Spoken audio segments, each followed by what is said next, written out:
Today, I'm joined by Brandon Yip.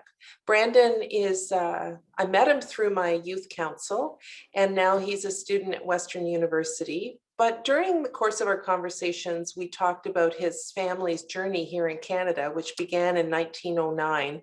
And since it's Asian Heritage Month, I thought it would be really interesting to learn more about Brandon's grandparents and how they ended up coming to Canada. So Brandon, thank you so much for joining me today. Yeah, thanks so much for having me, Pam. So your grandparents came to Canada in 1909, is that right? Yeah, so it's actually my great grandfather. He came in Great 1909. grandfather, sorry. Yeah. Of course it is, yeah. And so where did he come from and where did he go to and what brought him here? So at the time, I think it was like, in the 1800s, early 1900s, all Chinese immigrants at the time came from a specific region of China. It was in South China in Guangdong province.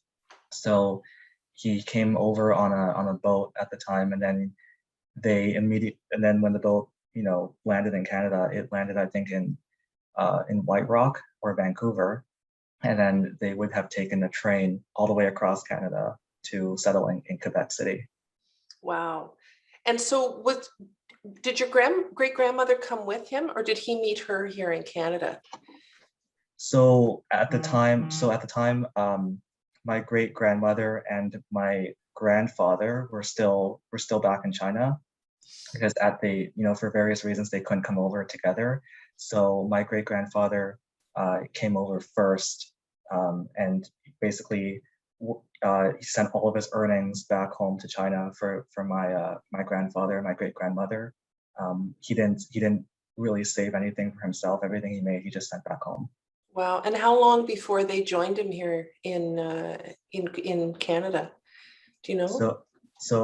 My grandfather arrived in Canada by boat in 1953, and that was actually the first time he met his father. Wow. Yeah. Wow. So your great grandfather coming to Quebec, that must have been really hard in terms of a different culture and language. And what was it like for him when he first got here? I think that when he first moved to Quebec, I think it was more like a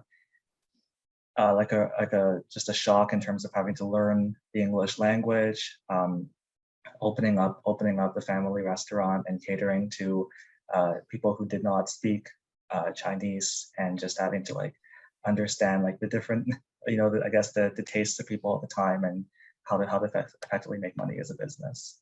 So he opened a restaurant. At that time, there's been a lot of talk about anti-Asian racism that's been on the rise recently. But certainly in your family, back when your great-grandfather arrived, it must have been really tough for him.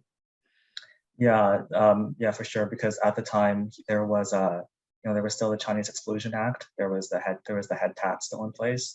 So my great grandfather, what he did was, he was not a man who complained about society or about the system. He just kind of just sucked it up and did what he had to do to survive and support his family. So paid the head tax and everything. And I guess just in terms of his business, his restaurant, I don't know if there were any specific instances of racism towards him, but if there were, knowing my great grandfather, he probably just soldiered through it. Wow. And so your grandfather came over and met his dad for the first time, and was it still in Quebec, or had they moved out of the province by that time? So when my grandfather and his mother landed in Vancouver, they also took the train to Quebec, and then at that train station, when he got off, that's where he saw my great grandfather. Wow. So how old was he then? So my grandfather was exactly my age back then. He was 21, and my great grandfather, I think, was 60 at the time. Wow. Wow. That's incredible. And so when did they move to Ontario, or did they? Because your family is in Oakville now. So when did you make the move to Ontario? So my grandparents spent like pretty much the entirety of their working lives in Quebec City because that's where they had their livelihood and their business and everything.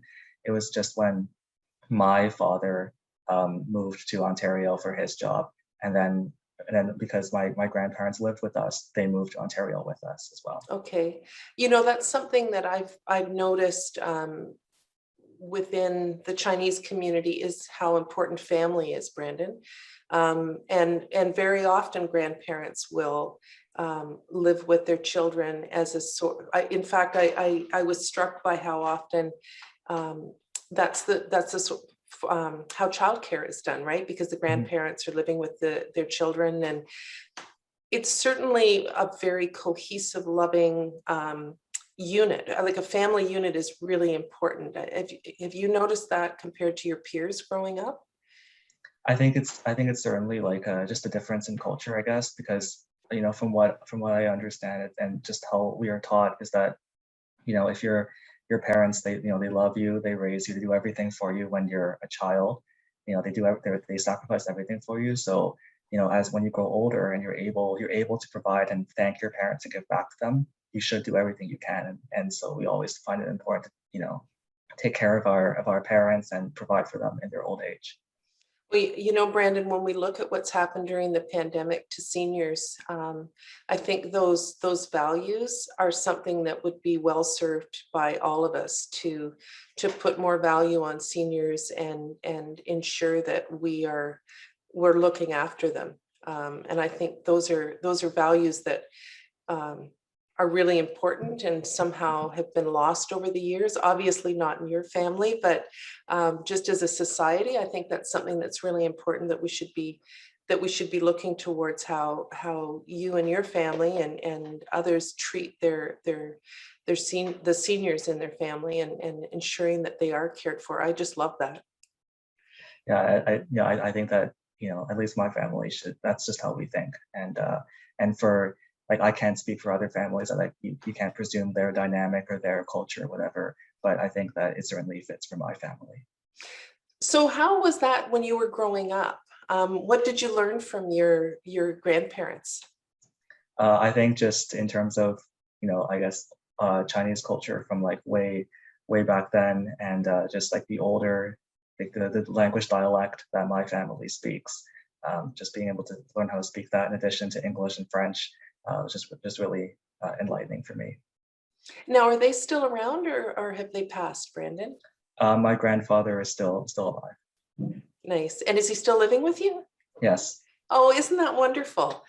He must be so proud of you. Oh my goodness, to see his grandson at Western and doing all the incredible work you're doing and the research you're doing into epilepsy. I'm sure he's really proud to see everything that you're doing. Thanks, Pam. Yeah, I really, I certainly hope that I can make my family proud. Well, you do. You make me proud, Brandon. I'm getting emotional just thinking about, the young man who I met quite a few years ago and how we've stayed in touch and the difference you're making at your school, in the community. You come back every year to talk to my youth council and check in with them. You're an incredible young man. Sorry, I don't know why I'm getting so emotional, but I am. I'm really proud of you, and I can't imagine what your family went through and your great-grandfather when he came to Canada, and to think that Canadians treated people like that. It's something we need to learn from and make sure that it doesn't happen again. Yeah, for sure. I definitely agree. Yeah. Well, Brandon, thank you so much for joining me, and give my best to your family, and thank you for sharing their story. It means a lot. Thank you very much for having me, Pam. I really appreciate it.